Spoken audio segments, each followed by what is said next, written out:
The snap, they're going to give it to Ervin. Ervin untouched up the middle for a touchdown. Drew Ervin, third rushing touchdown of the game. Center takes the snap. He's looking to pass at the design quarterback run. He keeps now out across the 20 to the 15 to the 10 to the 5, and he's into the end zone. Touchdown, Cole Benner. They give it up to Smith, and there's a fumble. Ball's on the ground. Otterbein has it. Austin Jones recovers. Live from the studios of 33 College View, it's time for the Tim Doup Coaches Show on 97.5 WOBN. The Coaches Show is brought to you by Westerville Automotive, Ohio Health, Roush Honda, and BMI Federal Credit Union. Now, along with head football coach Tim Doup, here's your host, David Kender. Two receivers left, two receivers right for Otterbein. First down at 10 from the JCU 21-yard line. 6:55 to go here in the first quarter. Looking to pass on play action. Fires for the end zone. It's up for grabs, and it is caught for a touchdown in the back corner of the end zone for Logan Stepp, and it's an Otterbein touchdown, 21 yards, and the Cardinals take a 6-0 lead with 6:48 to go here in the first quarter. That was the call Saturday on WOBN as the Cardinals took a quick 6-0 lead over the number 15 ranked John Carroll Blue Streaks. Unfortunately for the Cards, they'd only score once more, and JCU would score 42 unanswered to beat Otterbein 42-13 for the third year in a row. Good afternoon and welcome to Week 10 of the Tim Doup Coaches Show. In studio with me, head football coach Tim Doup and senior linebacker Drew Ervin, who had 12 tackles in the game and leads the OAC in tackles this season. Coach Drew, thanks for joining us both here in studio. Coach, Otterbein comes out strong, took a 13-0 lead. Then, in your opinion, what went wrong? Well, we made some mistakes. We came out strong. I thought we were playing really well. And then, it was hard to stop them. They've got a good offense. Give them credit. They can run and throw, protect the quarterback really well. And, we couldn't get off the field defensively on third down. So, I think that was part of it. And the other part was, offensively, we couldn't get first downs. After that first, I know we did a good job at the end of the quarter getting almost the fast field goal to cut the lead. But, we threw an interception, unfortunately, on our half of the field after they had just scored and gave them, great field position. So the biggest thing, I think, was field position. And, we couldn't get off the field. Drew, before we get into the JCU game with you, everyone knows that you were running back last year, moved to the defensive side of the ball this year. You now lead the OAC in tackles with 12 a game. I know the move didn't come without a lot of hard work. How difficult was it to make the transition? It was. I kind of knew going in that I'd have to work hard this summer, and I was kind of relying on Coach Doup and the other defensive coaches to get me ready, and they did a really good job. And do you miss being on the offensive side of the ball ever? Yeah, sometimes. That's my passion. I like running the ball, but I've had fun this year, and I'm glad I did it. You still had a chance to run the ball twice this year, too, so that makes up for it a little bit on interceptions. Getting back to the JCU game, you hold the Blue Streaks on their first 3 drives of the game. Did they make any adjustments after that made it more difficult to stop them? I feel like they kind of did the same thing, but we just gave up big plays, and against good teams, we got to play perfect. And I feel like in the second half, we gave up those big plays. And the first half, we didn't really let those happen, and the outcome showed. Coach, after JCU gets their first touchdown of the game, Otterbein gets the ball back. You talked about it a little bit ago. And very first play of the drive, Kevin Green throws a costly interception, sets JCU up inside of the red zone. Did you feel momentum start to change after that play? Well, it's against a good team, you just can't turn the ball over, in your half, especially in your half of the field. And, I thought maybe if we could hold them to a field goal there, that we would still, we'd be okay. I thought defensively we're still playing okay. Against a good team, you cannot give them a short field at any time. You got to make them earn everything, and, giving them a short field just gave them the advantage a little bit. JCU took a 21-13 lead into the locker room. What was the message to the team at halftime? Well, I thought we were fine. We were totally fine. If you see that second that next to the last drive, we drove the ball down and had a second there. We had no timeouts. I thought our guys did a great job on the special teams part there of fast field goal. I think the ball clock started at about 12. and our guys were running on and running off. I didn't have a timeout left, and we got lined up and kicked it with 3 seconds to go. So, and it was just wide left. But we were still, we're still fine. We're 8 down. You look at the game last year, I mean, we were down, I don't even know what the score was at the halftime, but, we were still in the game. We're getting the ball coming out at halftime. We made some adjustments, and I told them it was ours for the taking. You mentioned the field goal right before the end of the second half. Tried to get the field goal unit on there. Just barely miss it. Also miss a field goal with Joe Sanfilippo, his first kick on the first drive. On the first drive of the ball game. How much did those 2 missed field goals play into the result at halftime? Well, I think anytime you can put points on the board, it helps. And we missed an extra point. I mean, you look at there's 7 points, and that's all in the first half. So give us those 7. It could be 20. Either 21-20 or you don't know what's going to happen. We could be up. You just never know in those situations. So obviously a bit of momentum swing there with not connecting on those kicks. Drew, we knew that JCU had only surrendered 1 sack all season long. Otterbein unable to get to Jacob Schaefer all game long. What does he and his offensive line do well that make it so hard to bring him to the ground?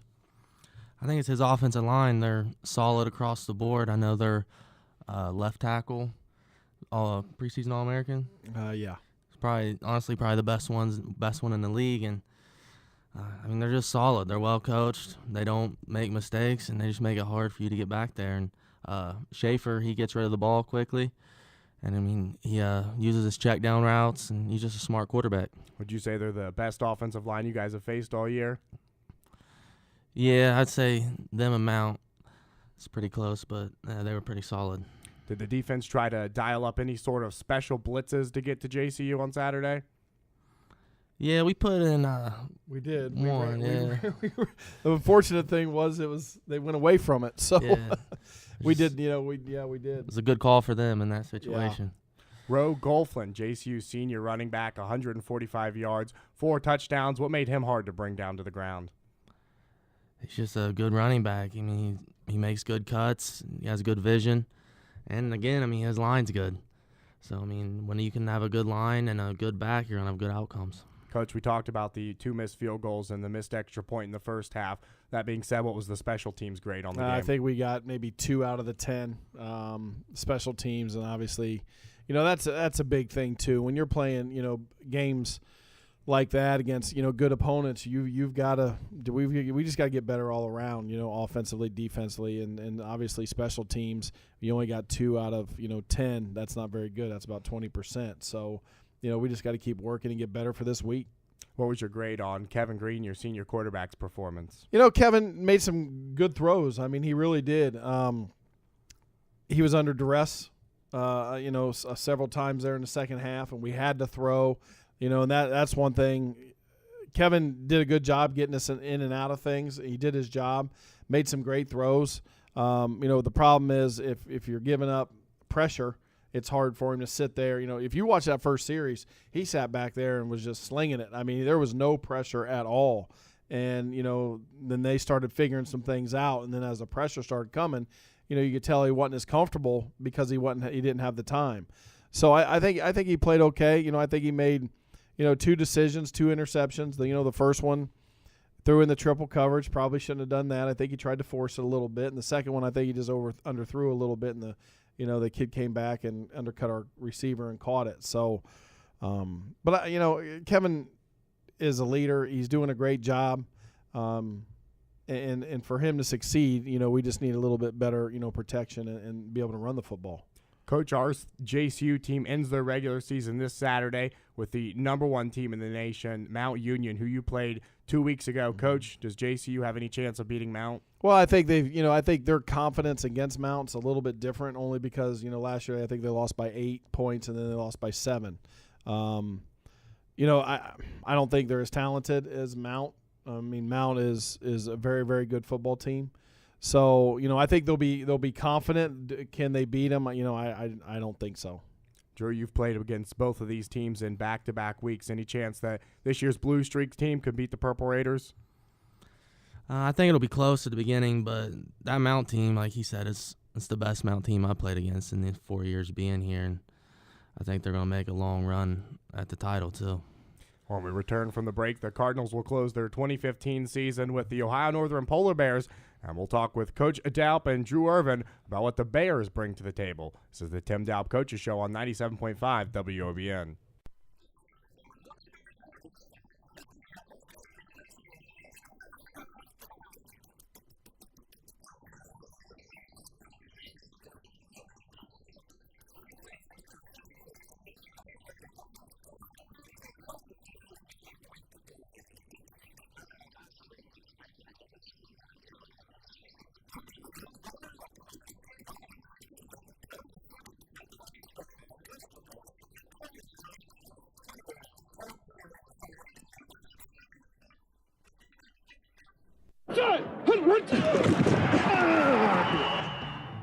Hi, I'm Cole Benner, senior wide receiver, and you're listening to the Tim Doup Coaches Show on 97.5 WOBN. Miss anything from today's show? You can listen to every episode on WOBN's YouTube page. Hey Cardinal fans, Otterbein Athletics on the Radio is brought to you in part by Westerville Automotive. Serving the Westerville area for 20 years, they have 2 locations on Westerville Road and in the Uptown area, just seconds away from Otterbein on Main Street. They're on the web at westervilleautomotive.com. You can follow them on Facebook at Westerville Automotive Uptown or call them at 614-890-6700. That's Westerville Automotive.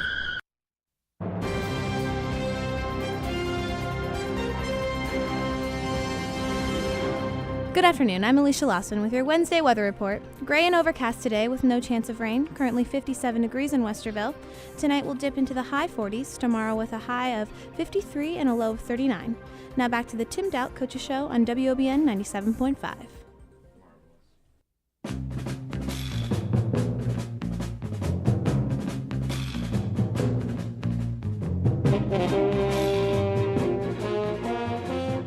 And we welcome you back to the Tim Doup Coaches Show.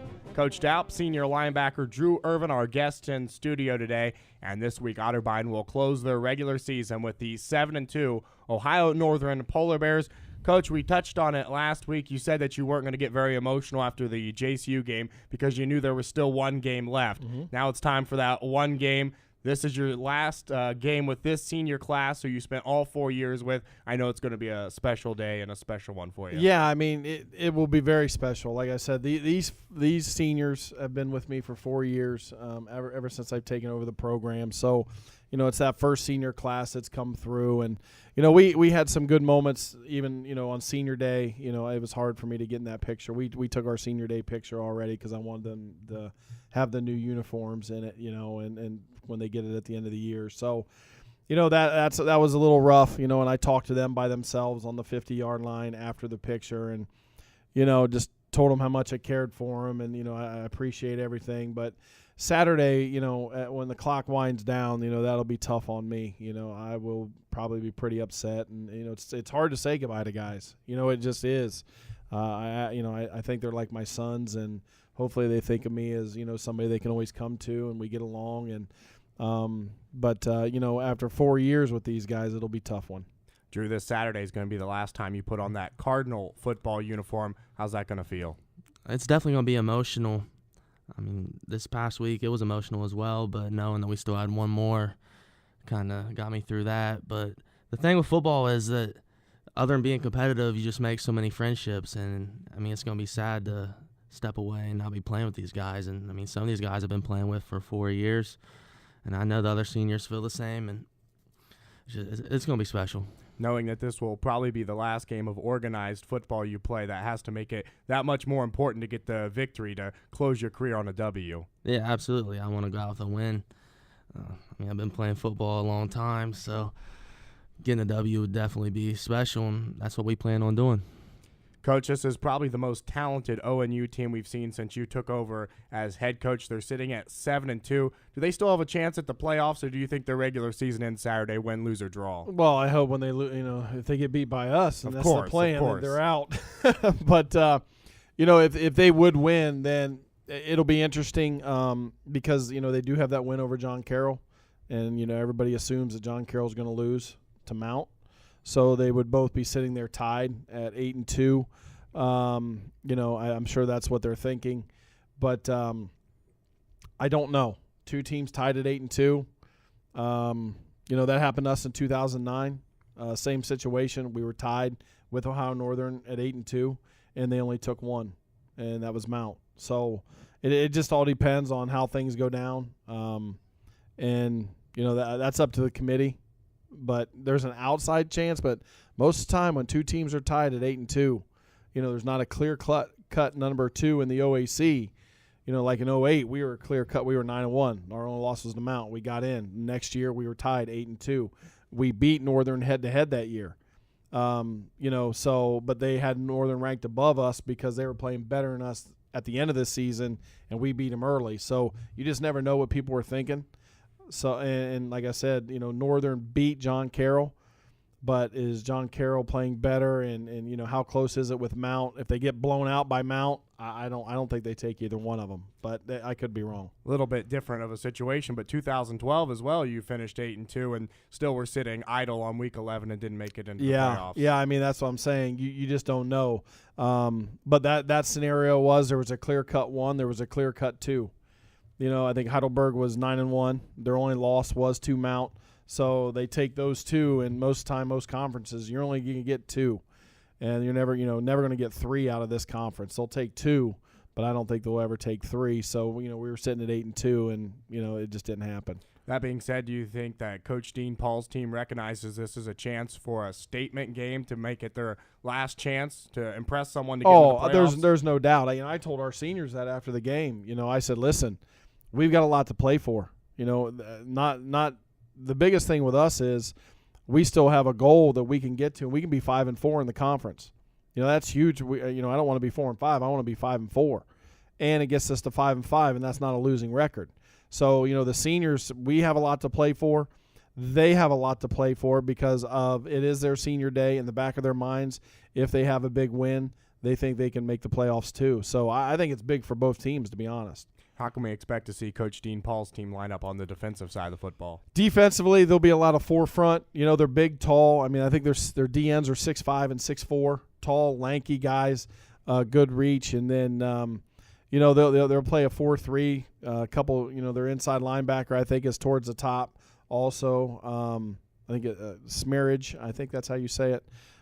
He plays middle linebacker, and Eller, the safety behind him, was all conference the year before. And their corners are good. They've got Bloom and I can't remember his name. The other corner that started last year, and they rotate another guy in. So they've got some experience over there. They're basically a forefront. They're going to twist, blitz, and they're going to get after it. That's just what they do. They've done it for years. Their defense is third in the conference in almost every defensive category behind JCU and Mount, but their run defense seems to be their biggest weakness, giving up 223 yards a game. Is that something you hope to exploit? Well, I think, here's one thing with that stat.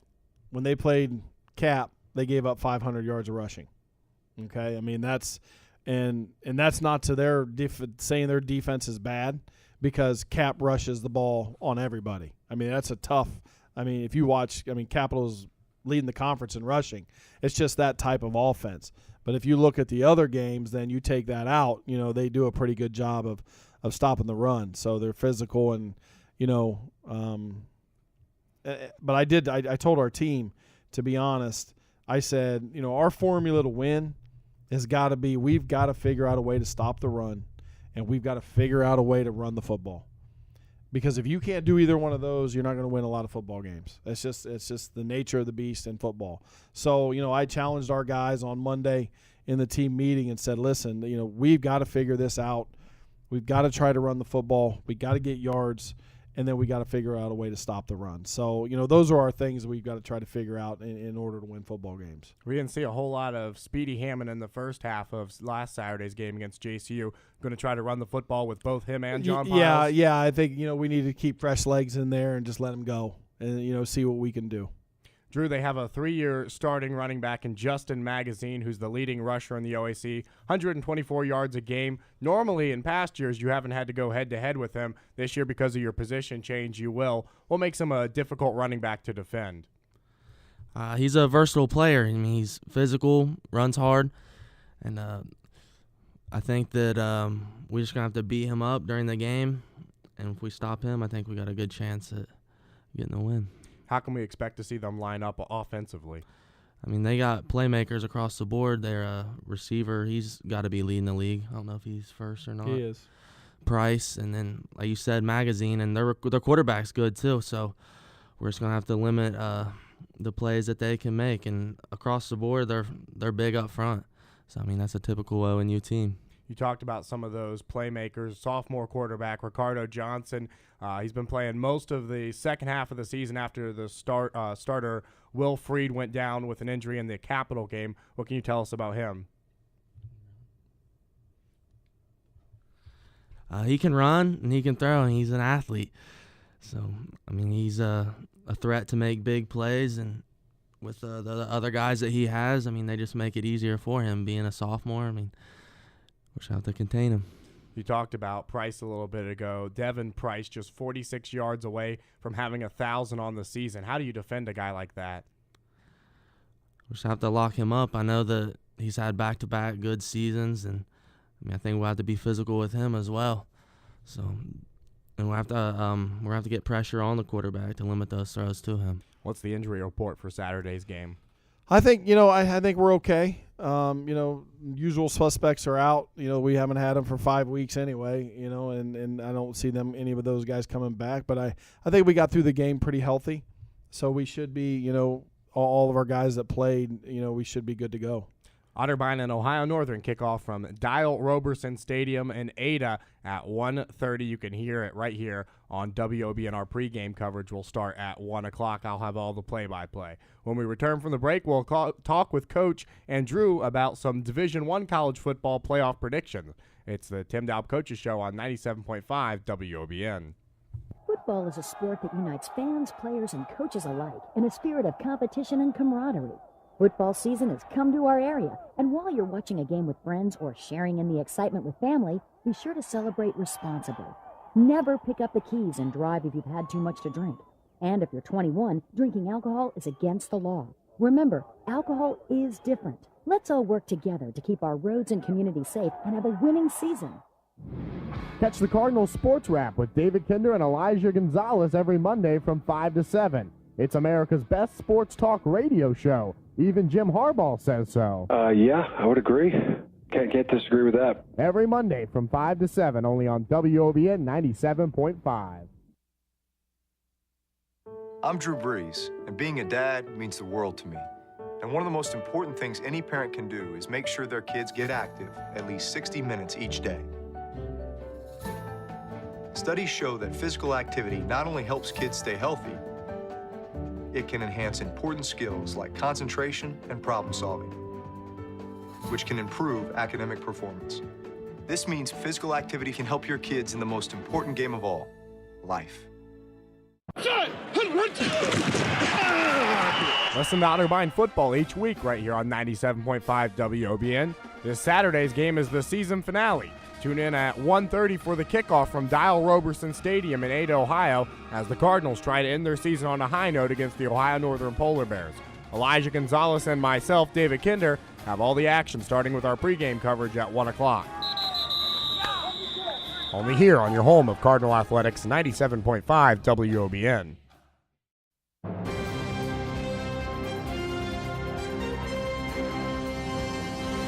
Good afternoon, I'm William Day with your Campus Sports Update. With a loss in the OAC tournament last week to Ohio Northern, the volleyball season came to an end, but two players brought home all-conference honors. Sophomore Morgan Lowenkamp was named second-team All-OAC, while freshman Andrea Miller was named honorable mention. The university received the NCAA Division III Diversity Spotlight Initiative Award, which recognizes programs that promote outstanding diversity in sports. And lastly, both basketball programs begin their regular seasons this week. The men are at home this Saturday hosting Ohio Wesleyan at 7 o'clock in the OAC NCAC tournament, while the women start play on Monday against the Badland Bishops at the Reich at 7:30. Now back to the Tim Doup Coaches Show on 97.5 WOBN.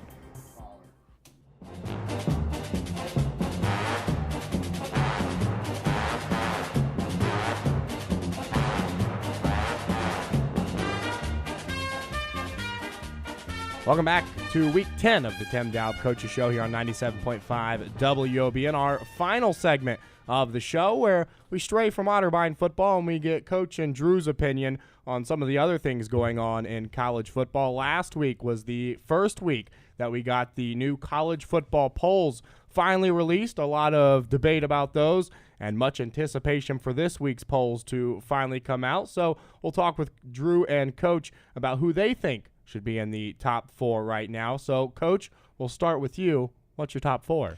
Well, I think, in my opinion, I think Clemson stays number 1. I mean, they beat Florida State, their nemesis. So, I mean, I think they stay number 1. I think number 2, after what Alabama did, that was impressive, what they did to LSU. So I could very well see the voters putting them at number 2. Ohio State probably staying at 3. With the win over Minnesota, I mean, 28-14, I think they'll stay right there. The number 4 spot will be very interesting only because, Notre Dame won again. They were sitting on the doorstep. TCU, obviously is out. Baylor, they keep talking strength of schedule with Baylor, and Baylor won, but again, it goes back to strength of schedule, and I think the sleeper that's going to jump, I don't think they'll jump into the 4, but they're going to jump on that bubble, and I think that's Oklahoma State. Really putting it to TCU. It was a bad loss for TCU, but it'll be interesting to see who that number 4 is. Do they drop LSU to 4? It could be just a flip flop. Because LSU, I don't know. It'll just be real interesting to what they do. I don't know what they're going to do, and poor Michigan State got beat. Yeah. So, on a controversial call, which probably, if I'm sitting in there, it probably shouldn't have been a close game. That's what they're going to say, and they lost. So, Michigan State's going to drop. So, flip a coin. I don't know who's going to be number 4. Well, you got a lot of contenders there. I'm making you a voter. Who are you putting in the 4 spot? Right now, if I probably have to put Notre Dame in there right now. I mean, they lost to the number 1 team in the country, a rainy night, pouring down rain. I think they lost by 2? Was it 24-22? I hate to say it right now, but I would have to say Notre Dame is my 4. Drew, Coach has no love for undefeated Baylor. How about you? Well, what's your top 4? Yeah, I'm gonna put Baylor in it at the 4th spot, and then I'm gonna have Clemson at number 1, Bama at 2, and then Ohio State at 3. And then Baylor's at the 4th Baylor's spot. gonna get in. This year's OSU team seems to be a lot like last year's Florida State team. Not a lot of signature wins, barely getting by. The defending champions, they continue to skate. As long as they continue to win, they should be good. They might not have that number 1 spot, but they should stay in there, wouldn't you say? Yeah, I mean, I'm a Michigan State fan actually, so I was rooting for them, but so's my son. Yeah. Well, yeah, I think they always find a way to win, just like Florida State does. So I think they'll be fine. Coach, a lot of parallels between last year's FSU team and this year's OSU team. Yeah, I think the biggest thing for Ohio State is I know obviously they have Illinois. I think they need to make a statement. And then, obviously, they got 2 big ones at the end, Michigan State and Michigan. I think if they win those 2, and if you think about it, if they can beat Michigan State, and if Iowa's sitting there undefeated and they go into the Big Ten championship game and beat an undefeated, I don't care if they say their schedule was not as good or whatever, but you beat Iowa and they're undefeated, you can make a statement to where, well, do they deserve to be the 1? Because you don't know what's going to happen to Clemson. You don't know what's going to happen to everybody. But those are signature wins. I mean, those are top 25 teams, 3 of them. If you can beat those 3 in consecutive weeks, you beat 3 top 25 teams. I don't know how you don't put them back at number 1. Both of your playoff predictions are leaving out a major Division I power conference in the Pac-12 out west. Any chance that one of those Pac-12 teams slides in there? I don't know who it could be. I mean, UCLA's lost, USC. I mean, at Stanford, they have a loss, and I just don't know. I don't know who it would be. Where are they ranked? I don't even know where they're ranked because you don't hear so much about them. So I don't think one of those make it. Drew, any chance a Pac-12 team slides up in there? No, I think that Stanford had the best chance, but that loss to, was it Northwestern? They lost early to them. Yeah, season opener. Yeah, no, I don't think any of them will make it. Well, luckily, none of us in this room have any say on the committee and don't have any of the power and none of the pressure to have to vote on it. Pressure will be on Saturday, though, when Otterbein takes on Ohio Northern. Coach, Drew, best of luck to both of you guys in that game. WOBN will be there in Ada cheering you guys on, calling the game. Best of luck to both of you. Thanks. Thank you. Otterbein and Ohio Northern kick off live from Ada at 1:30. Our pregame coverage starts at 1 o'clock. Don't forget, next week's show will be the season finale of the Tim Doup Coaches Show, and we will be broadcasting live from the Campus Center at 5 o'clock. So come out and see us live from the CC at 5 o'clock next Wednesday. For senior linebacker Drew Ervin and head football coach Tim Doup, I'm David Kinder saying so long until next time.